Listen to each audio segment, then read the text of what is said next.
me get to something else first. I want to talk about Joe and that decision. That was a tough decision to swallow, that Joe was not going to fly. It was a tough decision for him to swallow, and it was a tough one for me. I want to say two things about that. I used the word dignity a little while ago in reference to Neil. Here's a guy who handled that decision with as much dignity as a human being can have. And that was, I don't care what he says, when all of a sudden someone tells you you're not going to fly and land on the moon. That's tough. One other quick little story, because it's getting late. Lunar rover. I've not been known for my driving skills. Yeah, you had a fender bender. And even Johnny Carson said it one day. And it so happened that a fender fell off the lunar rover, the car. And that's when I really needed the 24-hour roadside assistance. You weren't there to provide them, and Fred Hayes and Jim Lovell can attest to this. Duct tape. Don't leave home without it. We were going to brought to you by duct tape. To answer your question, because it is getting late.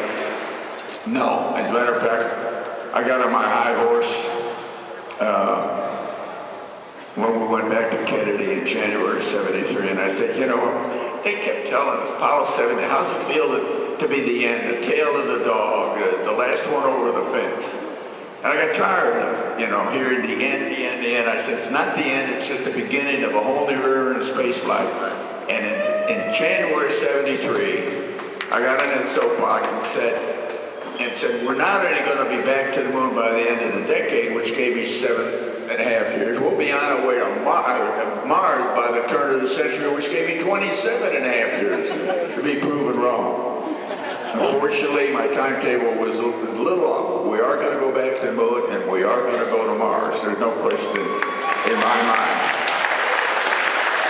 I'm going to say one more thing, and we turn over to these guys, and watching this film and listening to some of our colleagues up here.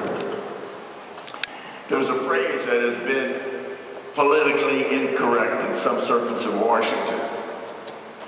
And those two words are American exceptionalism. We will never before in modern history of mankind have we ever seen a bigger and better example than American exceptionalism when you add Mercury and Gemini, Apollo together. And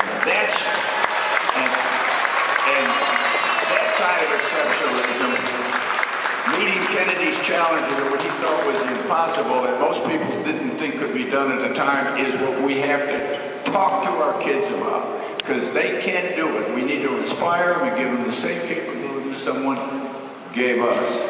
American exceptionalism is alive and well, regardless of what you hear from Washington. Well, it sure is here tonight, I'll tell you that. That's very